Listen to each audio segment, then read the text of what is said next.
Okay, welcome to our museum. This is our Museum of Humility. Please note for flash photography and respect all our artwork. Okay, this represents the book of Vayikra. It is the middle book of all the five Humashim. And in the book, the entire time it refers to Vayikra. And every time it writes Vayikra, it says it has a small aleph, smaller than the usual letters. And this represents Moshe Rabbeinu, who was one of the most anav and humble people that we know. And we want to learn and grow to be just like him one day. This is the humility. This is the universe, and it's saying that humility is universal. Why? Because Hashem is everywhere, and everywhere that we see Hashem's greatness, we see His humility. He's never boasting. He's never. Whenever we learn about Him in the Torah, we see how humble He is and how we can learn from God's attributes and the way we want to depict His same ways. And around the globe is all different languages of the world, how no matter what, Hashem is everywhere, He's always humble in those places. Okay? This exhibit is showing us, is focusing on the Sahel, how they, in particular, are humble people, and it takes a lot of self-pride to understand that you cannot win a war by yourself. You need to work with your fellow peers, and you need to work together in order to achieve your goal.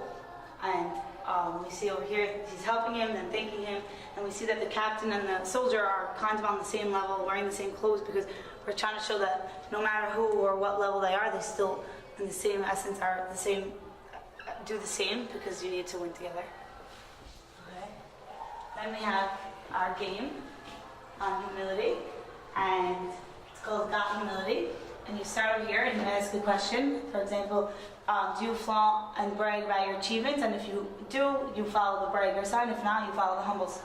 And then you follow all the arrows. You keep looking at the questions and you follow all the arrows until you get to the end. And in the end, you could either be a bronze, a silver, a gold, or a diamond. If you're a diamond, that's the ultimate goal. You want to be the most humble that you could be. And if not, we put up rules of explanations of how you could get to become diamond, which is the most humble. So over here is gold, over here is silver, and over here is bronze. Okay, this is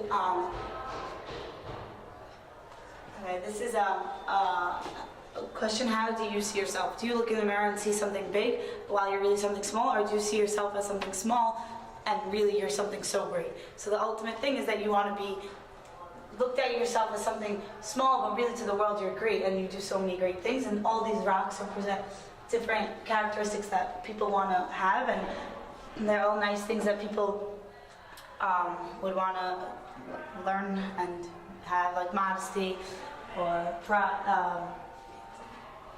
respect, charity, charitable, and all words like that. Okay.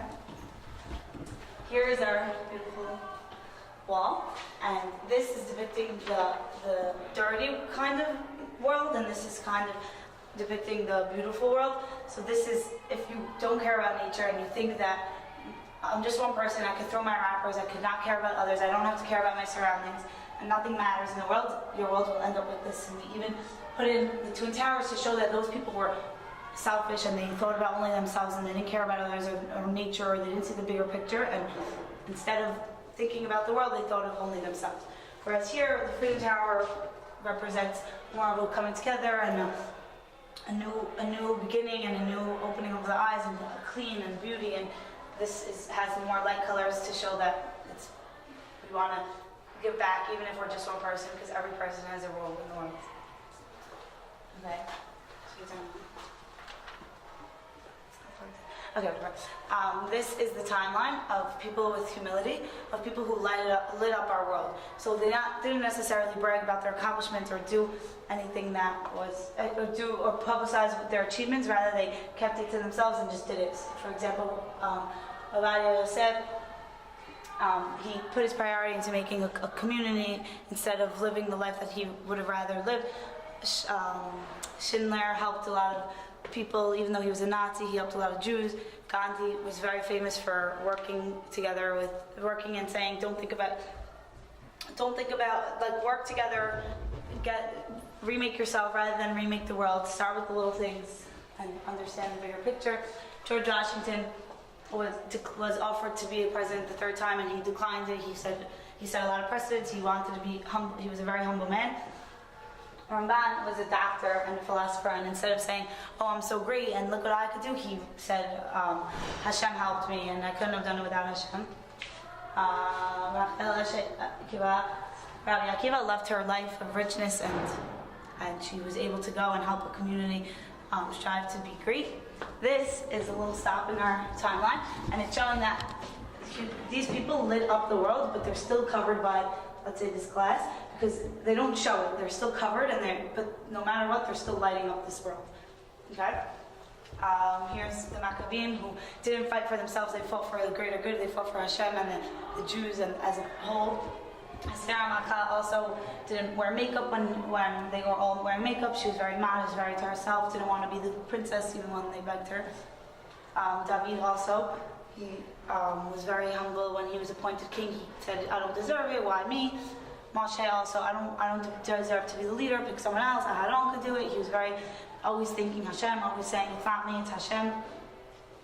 This is Sarah also, who was a humble woman. She was a tzaddiket. Can Jimmy and James please come to the office? Jimmy and James, please come to the office.